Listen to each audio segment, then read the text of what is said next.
সংগ্রামের ভালোটাকে ভালো বলবো, কিন্তু সংগ্রামের দুর্বলতাও একটু চোখে আঙ্গুল দিয়ে দেখাই দিতে হবে। সংগ্রাম আগামীর পথ চলায় দেশের জন্য, জাতির জন্য আরো ভালো কিছু করার প্রয়াস পাবে। 15.5 বছরের ফেসিবাদ সংগ্রামের উপরে আক্রোশ জেগেছিল।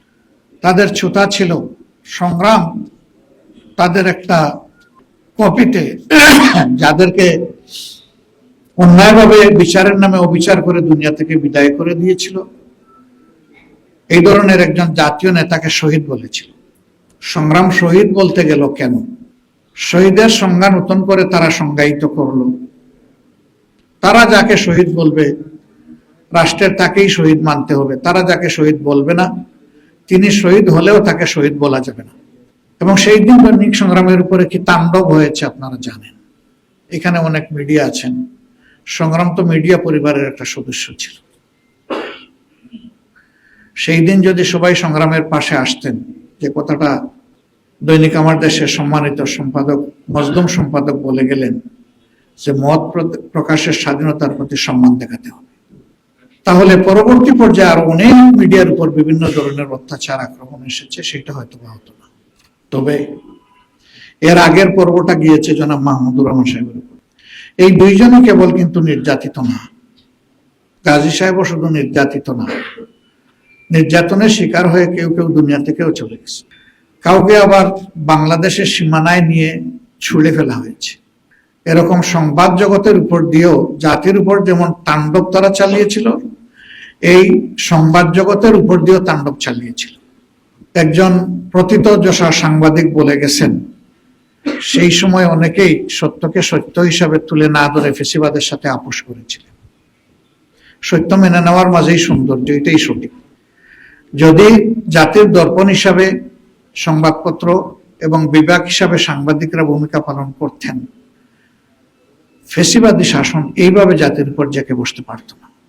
রাষ্ট্রের 3টি পিলার গঠনতান্ত্রিকভাবেই স্বীকৃত, আর দুনিয়ার সিভিল কনভেনশন অনুযায়ী 4র্থ পিলার হিসাবেই সংবাদ মাধ্যমকে বলা হয়ে থাকে।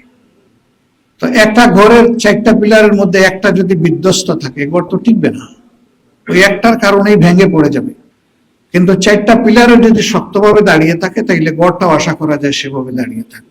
আমাদের সমাজটা ভেঙে পড়ার এটাও একটা কারণ কিনা, আমি সাংবাদিক জগতে এই সেবার সাথে, মহান সেবার সাথে যারা জড়িত, তাদেরকে সক্রিয়ভাবে বিষয়টা বিবেচনা করার অনুরোধ জানাই। তবে জাতি হিসাবে যারা এগিয়ে যেতে চায়, তারা পিছন নিয়ে বেশি কামড়াকামড়ি করে না, পছন্দ করে না।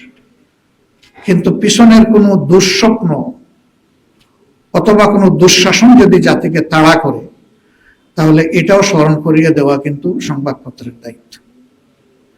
একটা সংবাদ মাধ্যমের 2টা অংশ থাকে, একটি হচ্ছে নিউজ আর একটা হচ্ছে ভিউজ।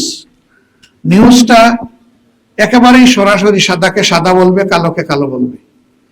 এখানে মহান সাংবাদিকের নিজস্ব কোনো বক্তব্য এখানে সংযোজন হবে না, আবার সত্য থেকে কিছু বিয়োজনও হবে না।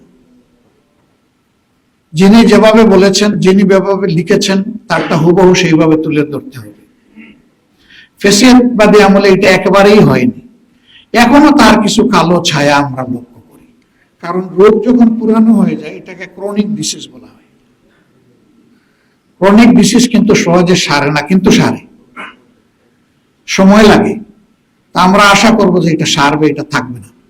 সংগ্রামের একটা আদর্শিক লক্ষ্য অবশ্যই আছে, এটা আমরা সবাই জানি। সংগ্রাম তার আদর্শিক লক্ষ্যের ক্ষেত্রে কারো কাছে কখনো আপোষ করেনি, মাথা নত করেনি।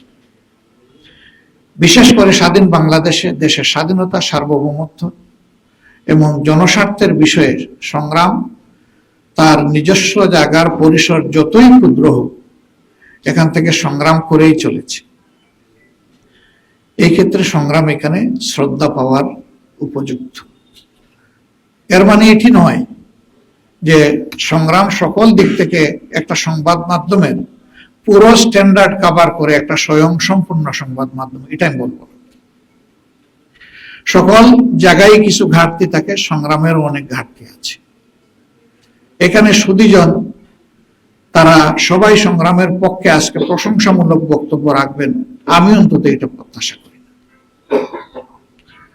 সংগ্রামের ভালোটাকে ভালো বলবো, কিন্তু সংগ্রামের দুর্বলতাও একটু চোখে আঙ্গুল দিয়ে দেখাই দিতে হবে। তাহলে সংগ্রাম আগামীর পথ চলায় দেশের জন্য, জাতির জন্য আরো ভালো কিছু করার প্রয়াস পাবে। জনাব মাহমুদুর রহমান সাহেব সহ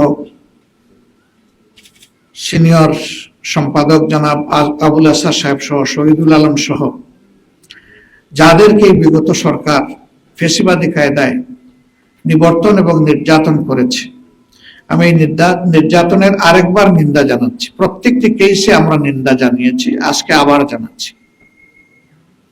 এবং সেই সাথে এই নির্যাতিত সাংবাদিকদের পাশে আমরা আছি, গভীর শ্রদ্ধা নিয়েই থাকবো। তাদের প্রতি আমাদের আন্তরিক নিবেদন থাকবে, এ লড়াইয়ে যোদ্ধা নয়, সেনাপতি হিসাবে আপনারা আপনাদের দায়িত্ব অব্যাহত রাখবেন ইনশাআল্লাহ।